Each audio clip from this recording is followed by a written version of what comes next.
Varna kesatria yang keluar dari lengan mempunyai keterampilan tangannya. Varna Vaishya yang keluar dari paha mempunyai kemampuan kerja fisik. Sedangkan Varna Sudra yang lahir dari telapak kaki mempunyai kemampuan sebagai pembantu untuk menunjang kelancaran tugas dari ketiga varna tersebut. Menurut ajaran Bhagavad Gita, setiap varna harus melakukan karma atau menjalankan kehidupan menurut karakter dan potensinya masing-masing, karena itulah yang menjadi dharmanya masing-masing.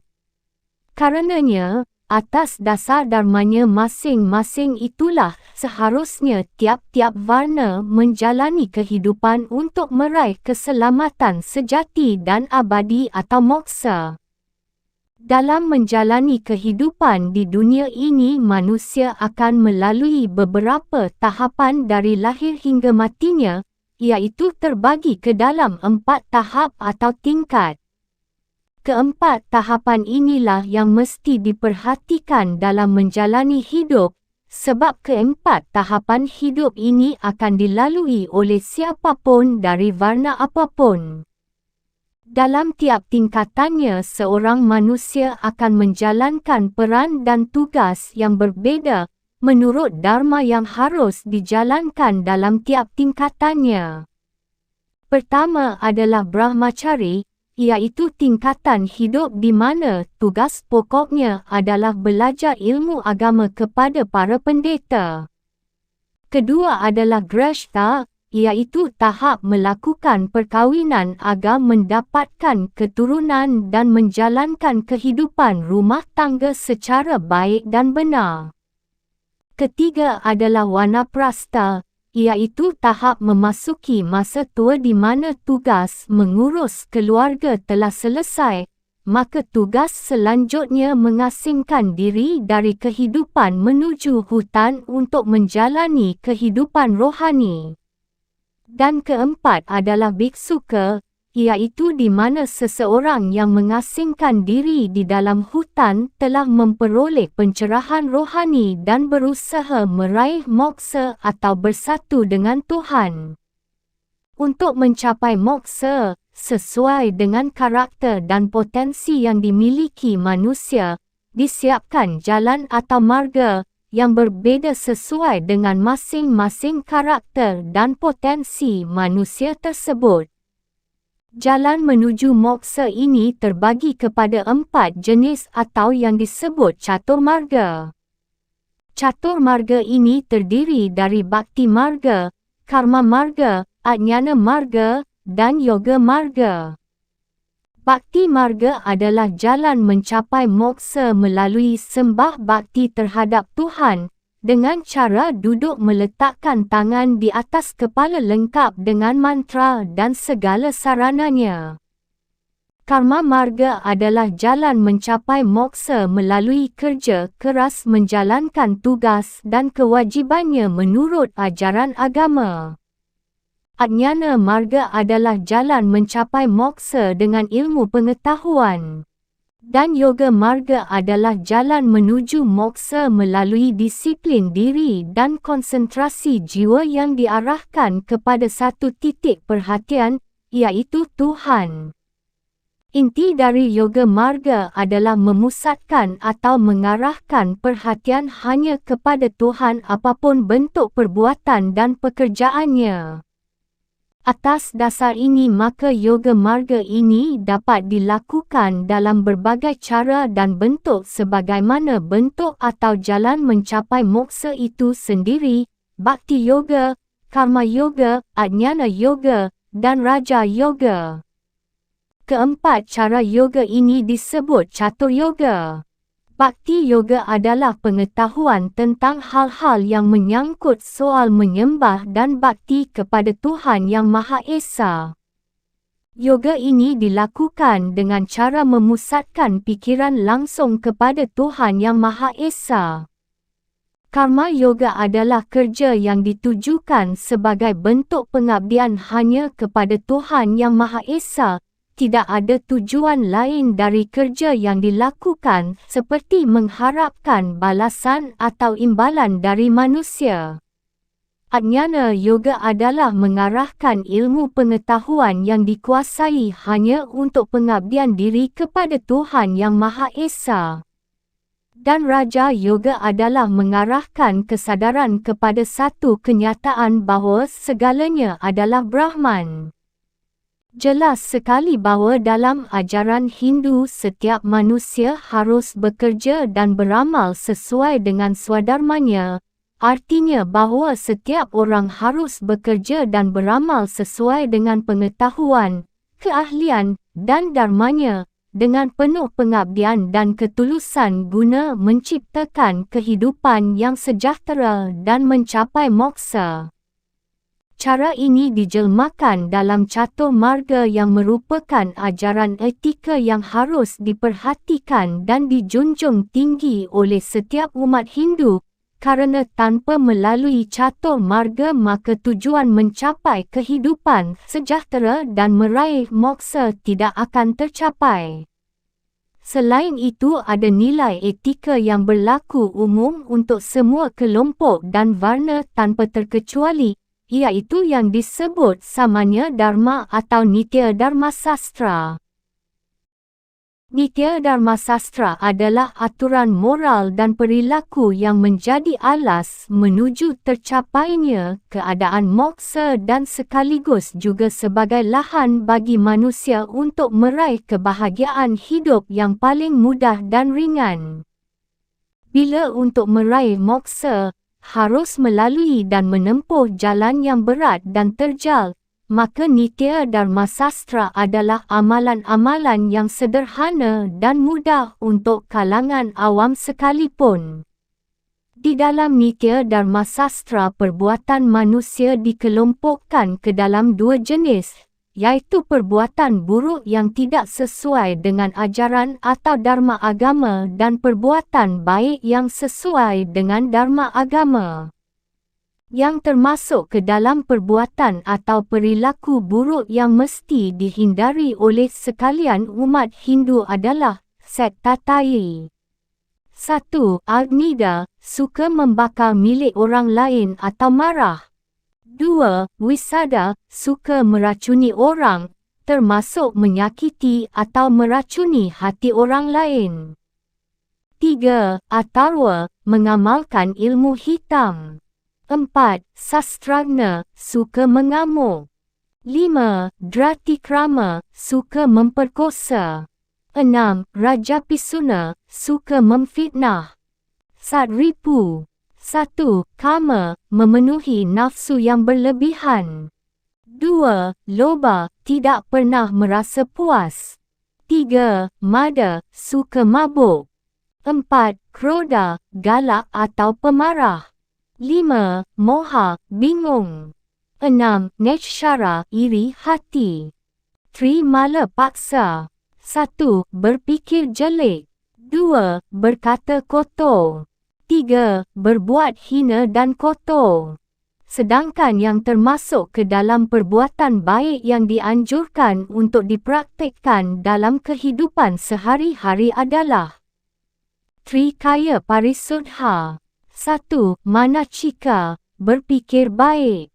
2. Wacika, berkata yang baik. 3. Kayika, berbuat yang baik. Karmapadha. 1. Pikiran, tidak dengki kepada kepunyaan orang lain, tidak gemas terhadap sesama makhluk, serta percaya akan kebenaran ajaran Karmapala. 2. Perkataan, tidak berkata yang jelek, tidak berkata kasar dan keras, tidak berbohong, dan tidak memfitnah. 3. Tindakan, tidak menyakiti dan membunuh, tidak mencuri, dan tidak berzina. Satmitra. 1. Kama, cinta kebenaran, kejujuran, serta keadilan. 2. Loba, tidak pernah puas dengan ilmu. 3. Mada, mabuk kepada falsafah keagamaan. 4. Moha, bingung karena tak mencapai kebenaran dan mengejarnya. 5. Matsarya, iri hati terhadap keluhuran budi dan ingin memilikinya. Asada Brata. 1. Dharma, taat pada ajaran kebenaran. 2. Satya, setia pada janji, nusa dan bangsa. 3. Tapa, dapat mengendalikan diri. 4. Dhamma, tenang dan sabar. 5. Vimatsarita, tidak iri hati, dengki, dan serakah. 6. Re, mempunyai rasa malu, rendah hati, dan sopan. 7. Titiksa, tidak gusar, tidak resah. 8. Anasuya, tidak berbuat dosa dan jahat.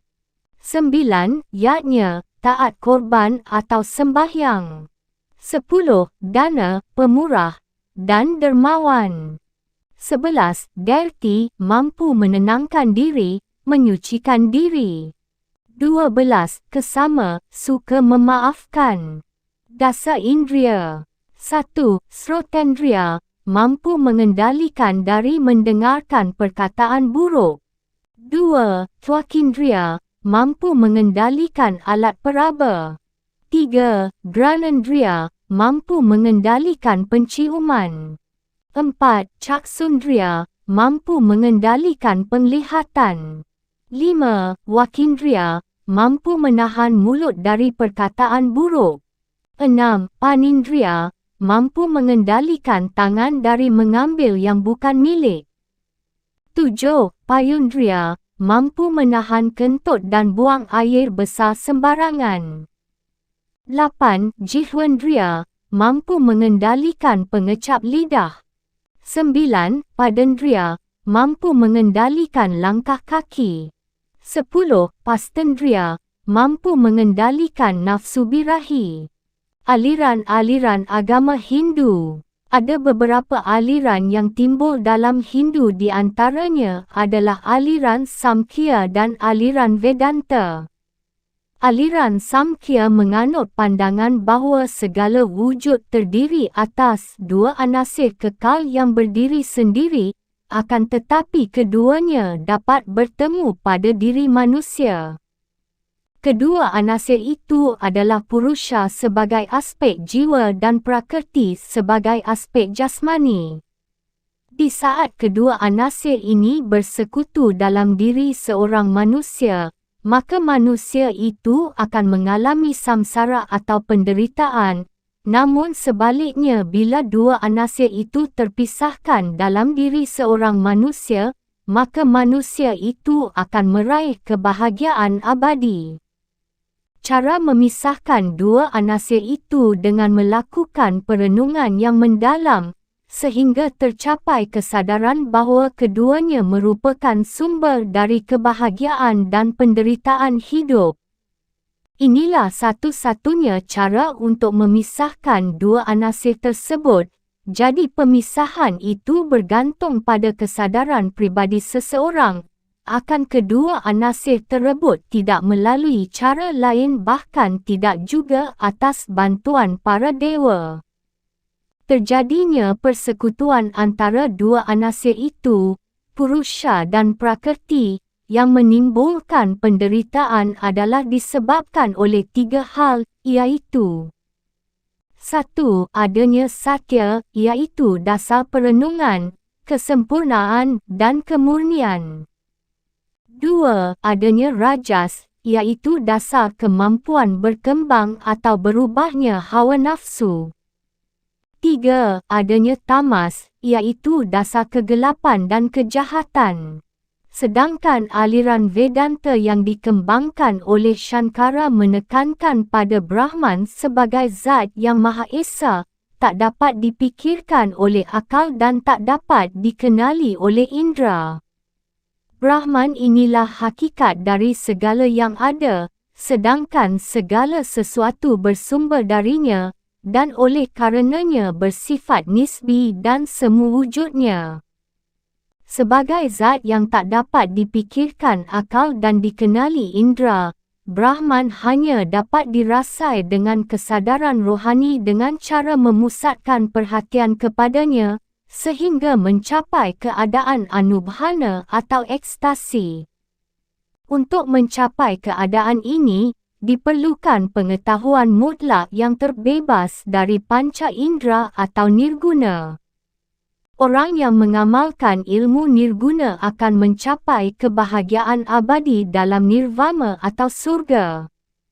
Sebaliknya, orang yang mengamalkan ilmu saguna, iaitu ilmu yang diperoleh melalui pengalaman indera, akan terjerumus ke dalam avatamsaka, iaitu neraka, setelah matinya. Mengacu pada konsep surga dan neraka sebagai balasan manusia atas amal perbuatan selama hidupnya, maka aliran Vedanta menafikan adanya paham reinkarnasi atau samsara. Bab 3. Agama Buddha. Sejarah perkembangan. Keberadaan agama Buddha tidak dapat dilepaskan dari perjalanan dan perkembangan agama Hindu. Malah ada yang berpendapat bahawa agama Buddha adalah sekte yang ada di dalam agama Hindu. Terlepas dari persoalan apakah agama Buddha itu merupakan sekte dalam agama Hindu atau bukan, yang jelas bahawa agama Buddha dipandang sebagai sistem kepercayaan dan kesusilaan yang berdiri sendiri sebagai sebuah agama. Lahirnya agama Buddha dianggap sebagai bentuk ketidakpuasan dari banyak hal yang berkembang di masyarakat India di mana pada saat itu merupakan pemeluk agama Hindu. Satu di antara sekian banyak hal yang berlaku di tengah-tengah masyarakat India itu adalah sistem kasta, lembaga sosial yang tegak berdasarkan keyakinan Hindu yang telah mengakibatkan rusaknya tatanan sosial yang egaliter dan manusiawi, dan puncaknya membawa pada demoralisasi masyarakat.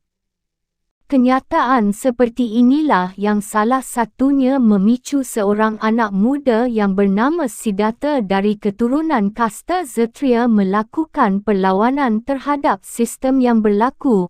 Bentuk perlawanan ini tergambar jelas dalam pernyataannya, "Saya tidak menyebut seseorang itu Brahmin kerana turunannya ataupun kerana ibunya. Orang serupa itu congkak dan kaya. Tetapi orang melarat yang terbebas dari segala godaan syahwati, dia itulah yang saya panggilkan Brahmin." Anak muda yang melakukan pembaharuan kepercayaan masyarakatnya pada masanya itulah yang di kemudian hari diberi gelar Buddha. Kata Buddha ini bermakna bangun bila mengacu pada arti kata dasarnya iaitu Bud. Orang Buddha berarti orang yang bangun, iaitu orang yang telah bangun dari malam kesesatan dan sekarang ada di tengah-tengah cahaya pemandangan yang benar. Bangunnya seorang Buddha ini disebabkan oleh pengetahuan yang diraih sendiri tanpa pertolongan dan bantuan apapun dan siapapun. Tidak oleh bisikan Tuhan, tidak membaca kitab suci, dan bukan juga oleh pengajaran seorang guru. Demikian antara lain diutarakan ucapan Buddha sendiri, "Aku sendiri yang mencapai pengetahuan, akan kukatakan pengikut siapakah aku ini. Aku tak mempunyai guru, akulah guru yang tidak ada bandingannya." Ajaran-ajaran anak muda ini yang di kemudian hari dikenal dengan nama agama Buddha dengan bentuknya seperti yang ada sekarang ini. Akan tetapi sebelum mencapai bentuknya seperti yang sekarang, agama Buddha telah mengalami beberapa tahap perkembangan di mana tiap tahap membawa bentuk perkembangan kepercayaan dan ajaran agama Buddha.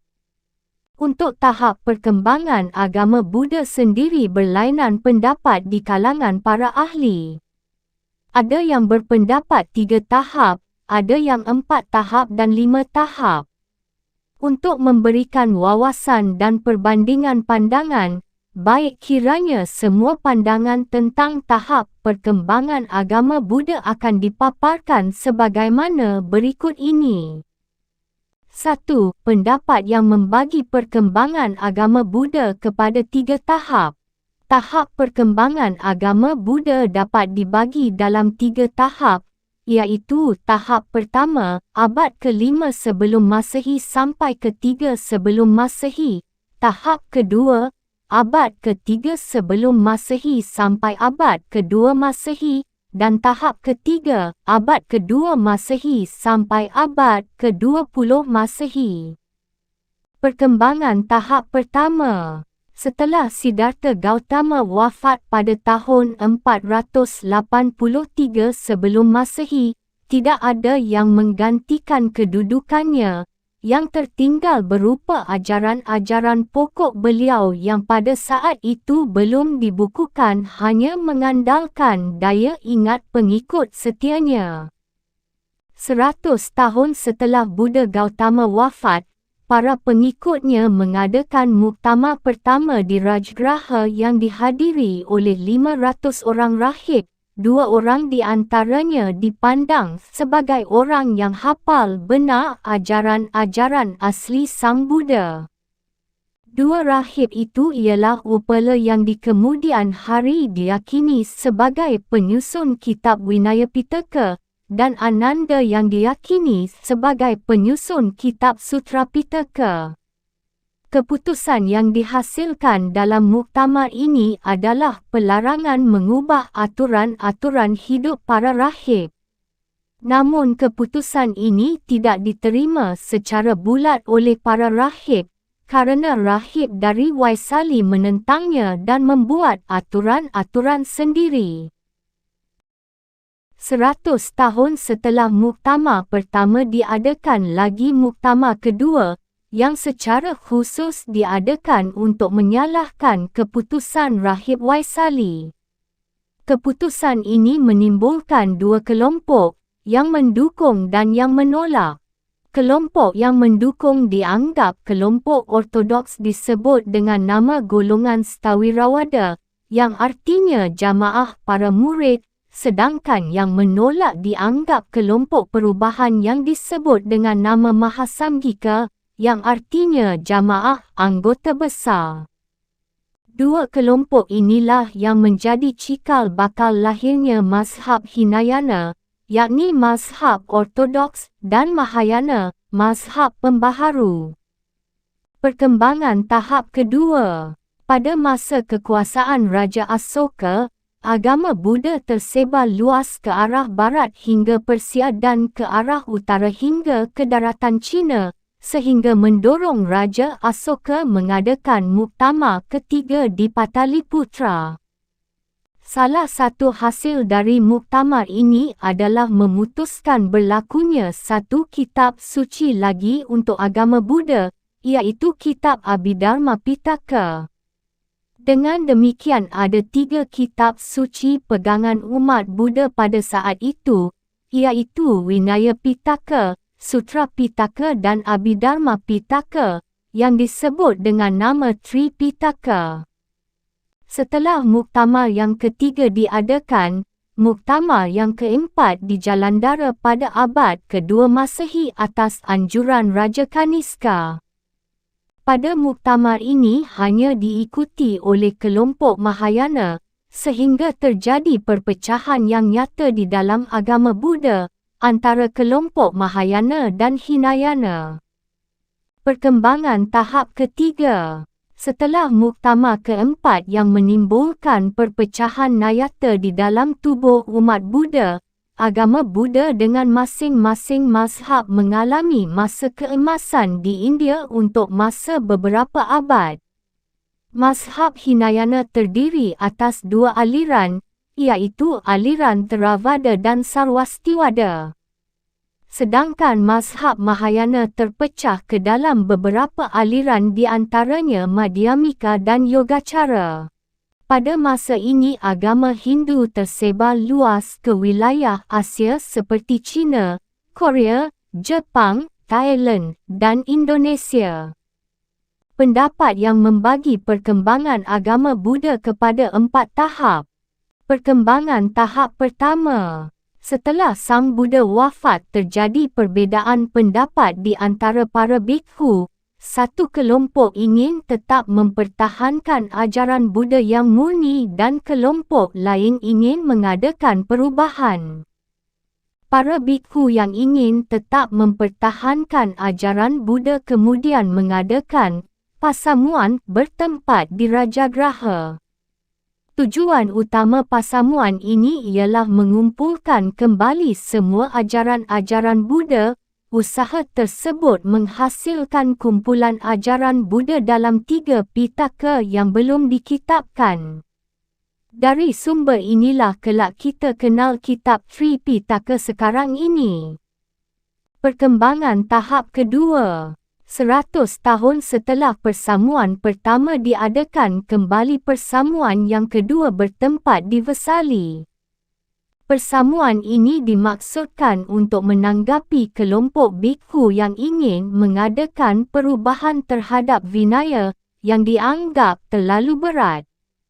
Ternyata yang menghadiri lebih banyak yang menginginkan perubahan dari yang tetap ingin mempertahankan kemurnian. Akibatnya terjadi 2 kelompok yang berlainan pandangan. Kelompok yang mempertahankan kemurnian menyebut dirinya Starivada, yang dikenal dengan sebutan Theravada, dan kelompok yang menginginkan perubahan menyebut dirinya Mahasanghika. Perkembangan tahap ketiga. Pada masa Raja Asoka, tahun 232 sebelum Masehi, dari dinasti Maurya diadakan kembali persamuan ketiga, tahun 249 sebelum Masehi, yang bertempat di Pataliputra dengan maksud mengatasi penyelewengan terhadap ajaran Buddha.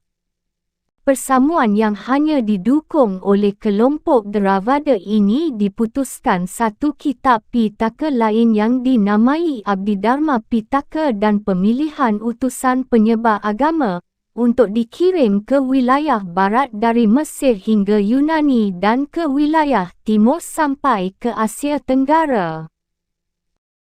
Perkembangan tahap keempat.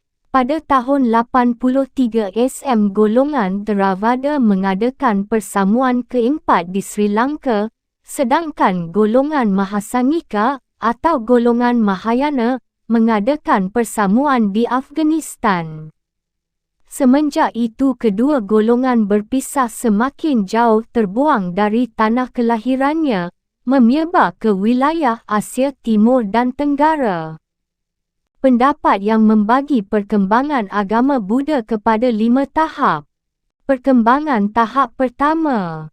Tahap perkembangan yang dimulai dari awal kelahiran ajaran Buddha hingga abad pertama Masehi.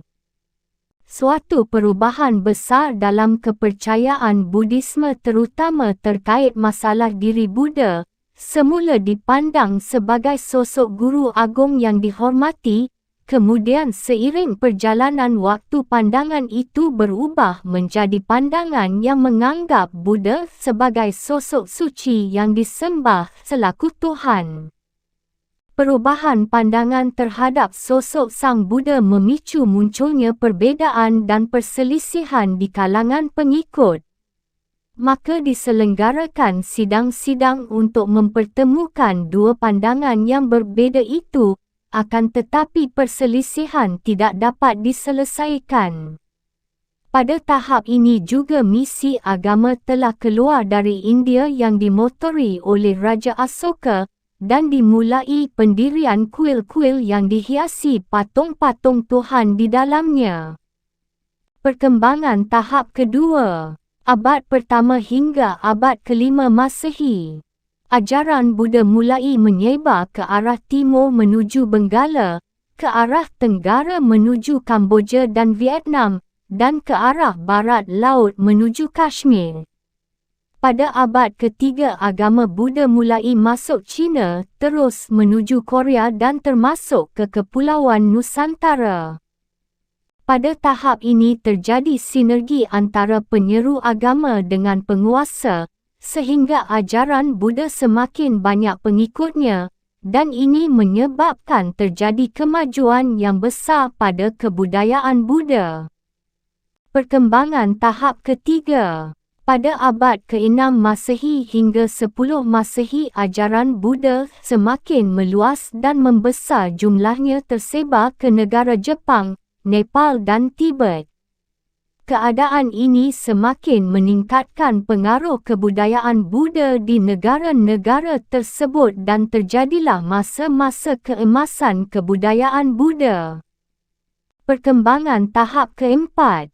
Pada abad ke-11 hingga abad ke-15, agama Buddha menjadi lemah pengaruhnya disebabkan agama Hindu kembali menggeliat dan semakin kuat pengaruhnya di India, serta kedatangan agama Islam di negara-negara yang memeluk agama Buddha.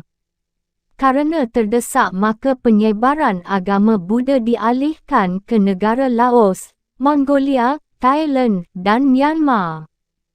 Perkembangan tahap kelima.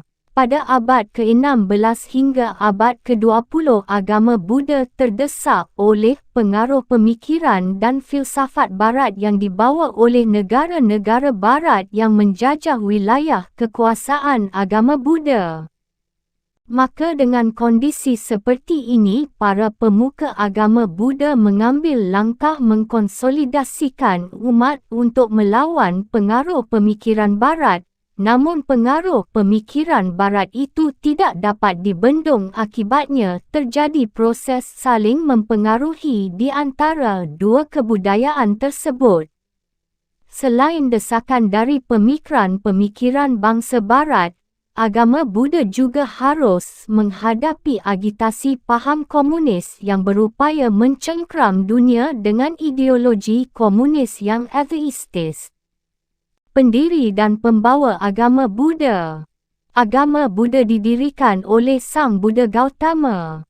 Nama Buddha bukan nama sebenarnya dari sosok pendiri agama Buddha, tetapi merupakan gelar yang disematkan oleh pengikutnya kepada sosok yang bernama Siddhartha. Selain bergelar Buddha, Siddhartha juga memiliki nama gelar lain, iaitu Sakyamuni yang berarti rahib atau orang bijak dari kaum Shakya, dan Shakya Sinha yang berarti singa dari kaum Shakya.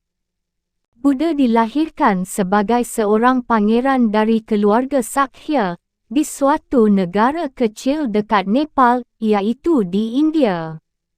Kehidupan Buddha menarik untuk diikuti kisahnya, karena perjalanan hidupnya selalu dikaitkan dengan peristiwa yang ajaib. Menurut sebuah legenda, dikisahkan bahawa Buddha sendiri yang menentukan di rahim siapa ia akan dikandung dan di tempat mana ia terlahir. Ternyata, Buddha memilih lahir di rumah Suddhodana melalui rahim isterinya yang bernama Maya. Kisah kelahiran Buddha ini bermula pada suatu malam di sebuah pesta. Maya mengucapkan sumpah kesucian dan memohon kepada suaminya agar jangan menunjukkan nafsu cintanya kepada dirinya. Malam hari berikutnya terjadi proses pembuahan di dalam rahim Maya secara gaib di bawah bulan purnama dan bintang mengkara. Bodhisattva dalam wujud seekor kera putih masuk ke dalam kandungan Maya yang pada saat itu sedang sendirian di dalam kamarnya. Maya mengalami kejadian itu sebagai mimpi. Di dalam mimpi itu ia pergi ke Himalaya dan di sana ia dipelihara oleh para idewa dan dewi dan akhirnya ia dalam keadaan hamil. Kemudian Maya mengajak suaminya pergi ke sebuah hutan. Sesampai di hutan itu, Maya menceritakan mimpi yang dialaminya kepada suaminya, dan para Brahman meramalkan anak yang di dalam kandungan Maya kelak nanti akan menjadi yang menguasai seluruh dunia atau akan menjadi seorang Buddha. Selama mengandung, Maya mengalami banyak keajaiban seperti mampu mengobati sakit yang diderita orang-orang. Ketika saat kehamilannya mendekati masa persalinan, Maya mengunjungi rumah ibunya di Desa Lumbini. Sesampai pada sebuah taman di daerah Lumbini, ia merasa sudah saatnya bersalin sehingga ia memegangi pohon sambil berdiri. Di bawah pohon inilah Buddha terlahir ke dunia. Ketika Buddha menginjak masa kanak-kanak, ia pun mengalami satu peristiwa yang luar biasa untuk ukuran seusia itu. Diceritakan bahawa pada suatu saat ayahnya mengajaknya untuk melihat ritual tanam di ladang sebelum musim tanam berikutnya.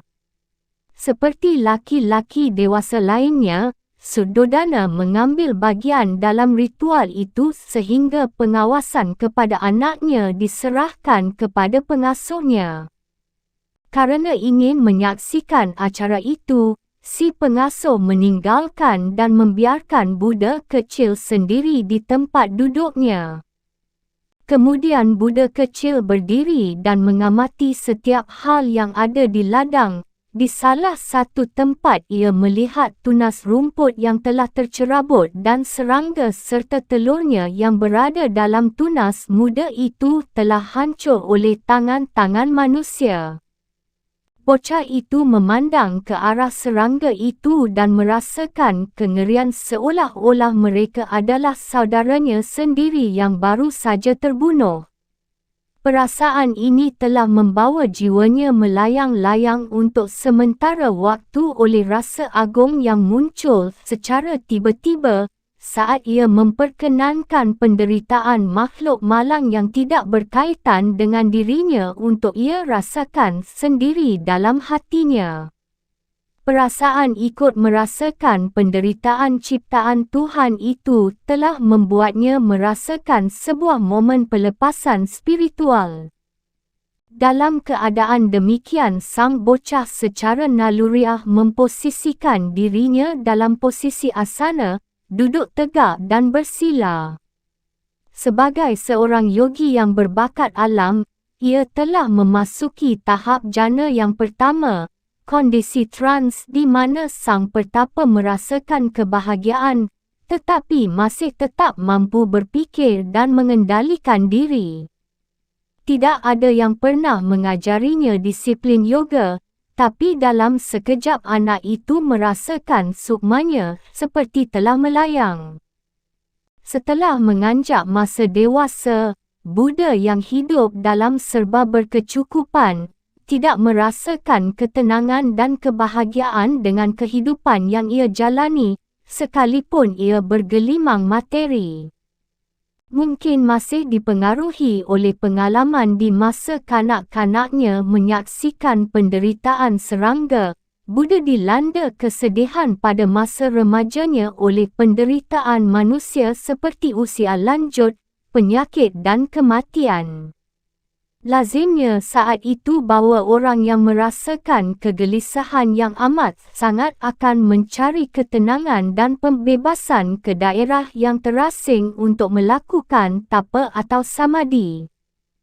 Setelah melalui pertimbangan yang matang, Buddha pun memutuskan untuk mengucilkan diri di suatu tempat dengan meninggalkan isteri dan anaknya, serta segala kesenangan dan kemewahan rumah ayahnya, untuk menempuh hidup bertapa secara keras dalam usaha mencari pencerahan tentang arti-arti sebenarnya dari hidup dan mati. Dia belajar dengan banyak guru Brahman yang termasyhur, tetapi ia tidak mendapatkan kepuasan dari ajaran-ajaran mereka. Dia kemudian menjalani disiplin yang sangat keras selama 12 tahun, hanya untuk menemukan bahawa ini juga bukan jalan ke pencerahan. Ia meninggalkan jalan yang sedang dilaluinya dan memutuskan untuk mengembalikan kekuatan jasmaninya. Mula-mula ia membersihkan badannya di sebuah sungai, kemudian minum bubur susu yang disajikan untuknya oleh seorang gadis desa. Dan selanjutnya ia duduk di bawah sebatang pohon besar dan mulai merenung.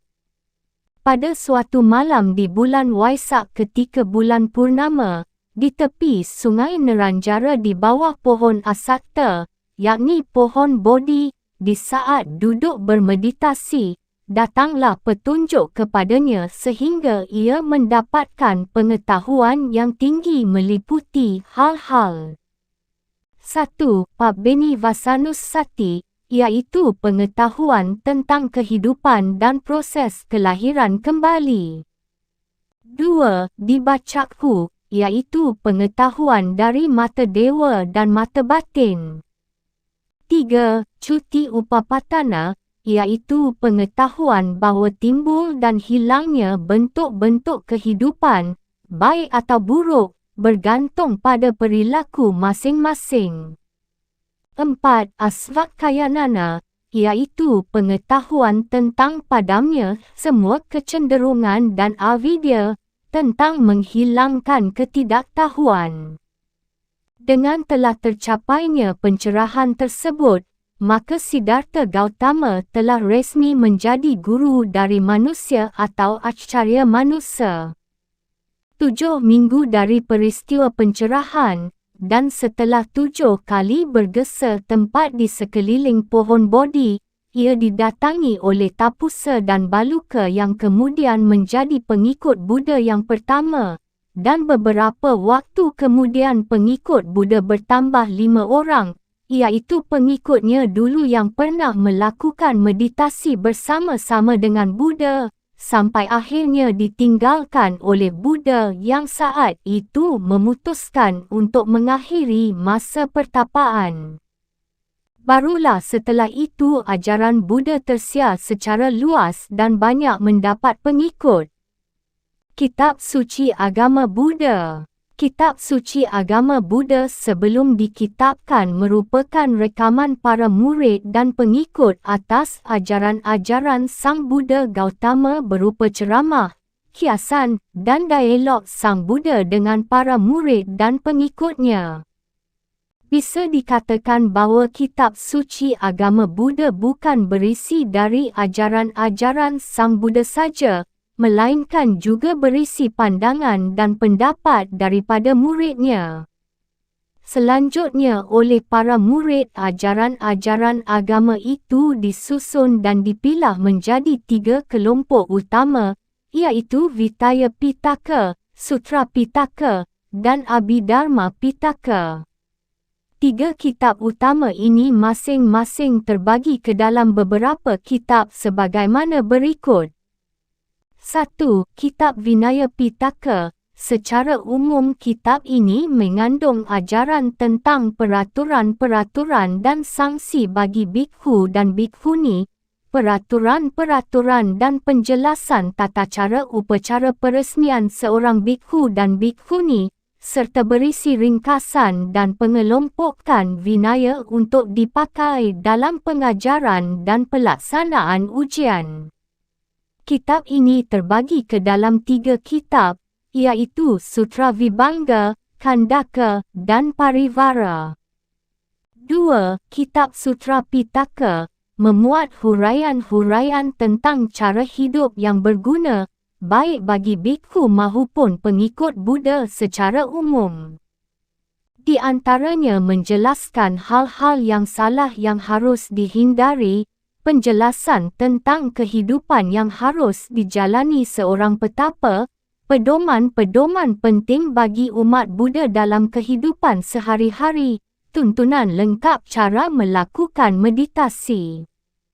Kitab ini juga berisi tentang hari-hari terakhir Buddha, khotbah-khotbah Buddha, dan ucapan-ucapan para murid Buddha serta ucapan bikhu dan bikhuni.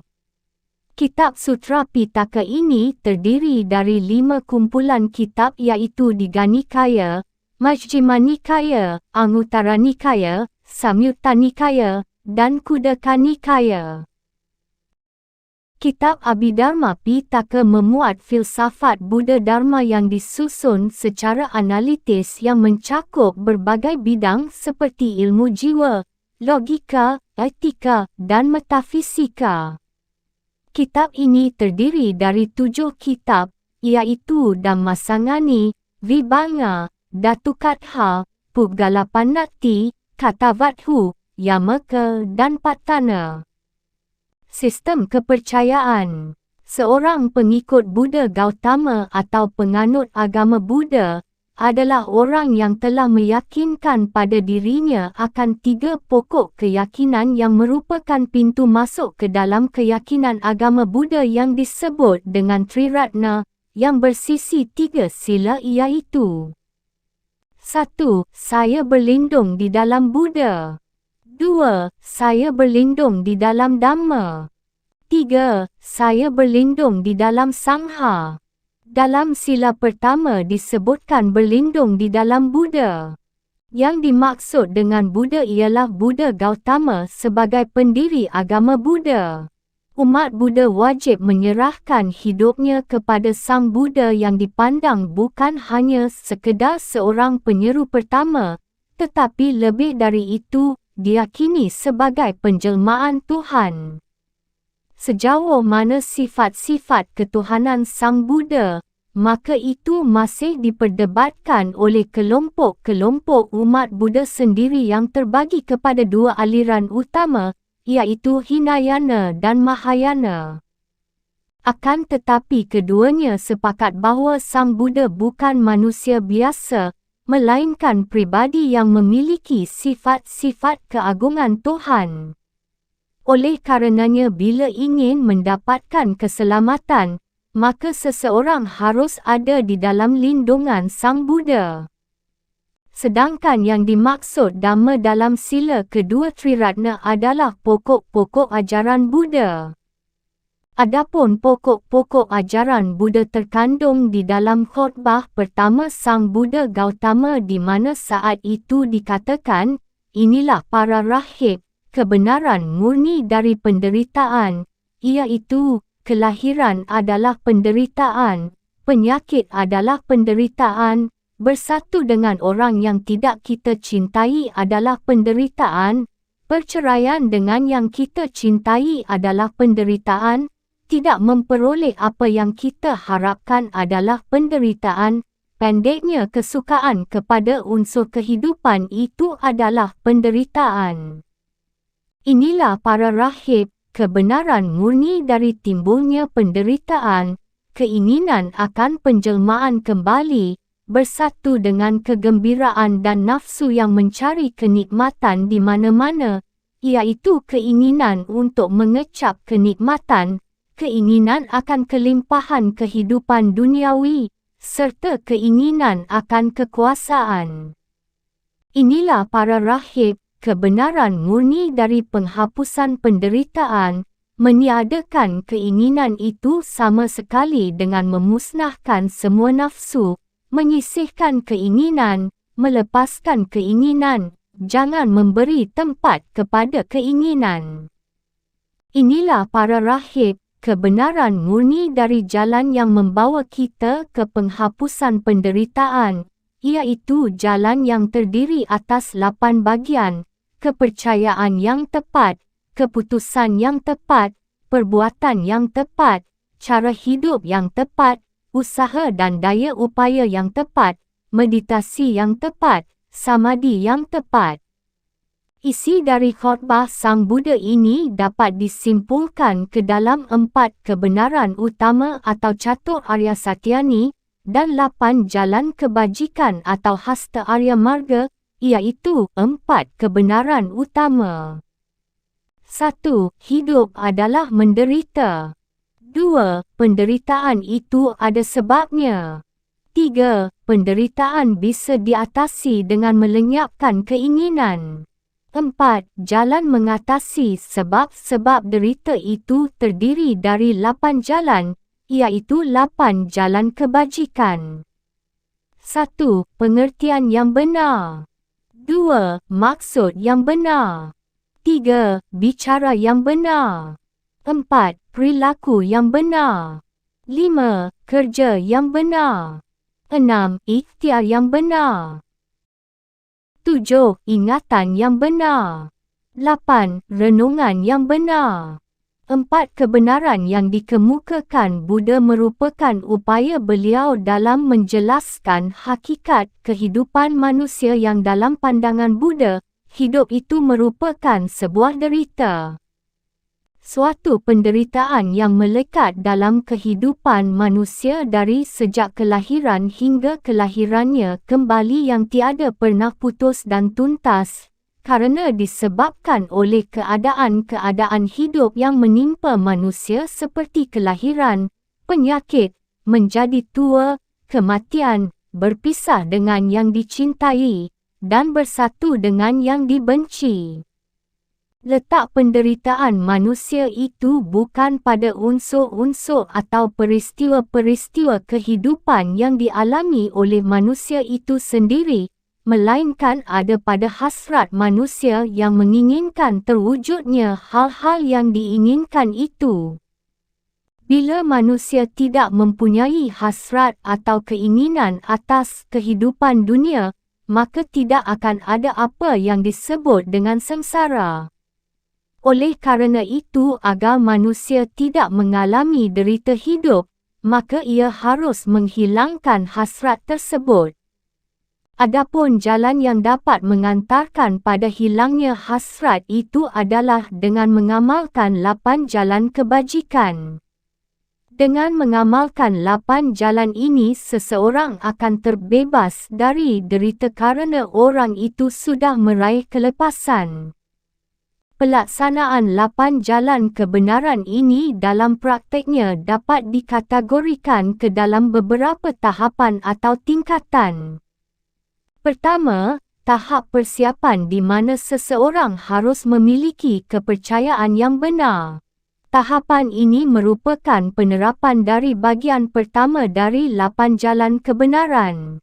Kedua, tahap pertama merupakan kelanjutan dari tahap persiapan di mana tidak hanya percaya, tetapi juga sudah melakukan latihan moral dengan menjalankan segala hal yang benar sebagaimana yang tercantum pada nombor 2 hingga nombor 7 dari 8 jalan kebenaran. Ketiga, tahap kedua di mana samadhi merupakan langkah lanjutan dari tahap pertama dan merupakan praktik nombor 8 dari 8 kebenaran. Keempat, samadhi ini bila dilakukan secara baik dan benar sesuai tuntunan, akan mengantarkan seseorang pada ujung jalan iaitu pengetahuan yang benar. Di saat seseorang telah mencapai pengetahuan yang benar, berarti ia telah memasuki tahap ketiga. Kelima, tahap terakhir atau keempat adalah mencapai kelepasan. Bila dilihat dari kualitas kesungguhan dan kepatuhan dalam menjalankan 8 kebajikan itu, maka umat Buddha dapat digolongkan dalam 4 tingkatan, iaitu 1. Tingkatan mereka yang baru bertobat, iaitu mereka yang baru masuk agama Buddha, disebut tingkat Srotapana yang berarti pertobatan. 2. Tingkatan mereka yang akan terlahir kembali ke dunia, disebut tingkatan Sakiragamin yang berarti baru bebas dari keraguan. 3. Tingkatan mereka yang tidak akan terlahir kembali, disebut tingkatan Anagamir yang berarti dapat kelepasan. 4. Tingkatan mereka yang telah mencapai kesadaran sempurna, disebut tingkat para arhat yang berarti bebas dari segala keinginan.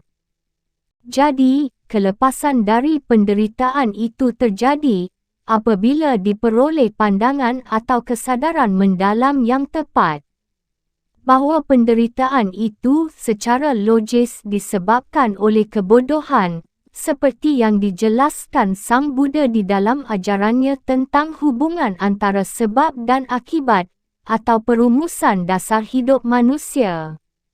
Teori ini dapat dikatakan sebagai penjelasan psikologis dari keempat kebenaran. Skemanya memperlihatkan bagaimana usia lanjut dan kematian, kesusahan, penderitaan dan putusan, urutan ke-12, timbul dari 10 keadaan hidup manusia, yang satu sama lain berhubungan atas dasar sebab akibat dan yang akhirnya berpangkal pada kebodohan. Menurut tingkatan-tingkatan sebagai berikut: 11. Kelahiran, 10. Pertumbuhan, 9. Kematian, 8. Kehausan, 7. Cita rasa, persentuhan yakni antara panca indera dan daerahnya, 6. Keenam panca indera, 5. Nama dan bentuk yakni roh dan badan, 3. Kesadaran, 2. Arah kemahuan, 1. Kebodohan. Kalau kebodohan dapat dihilangkan, maka ke-10 fungsi itu akan berhenti bekerja dan penderitaan akan lenyap. Cara kerja 12 mata rantai ini bila dijelaskan secara urut dari nombor 1 hingga nombor 12 akan menampilkan gambaran kehidupan sebagai berikut.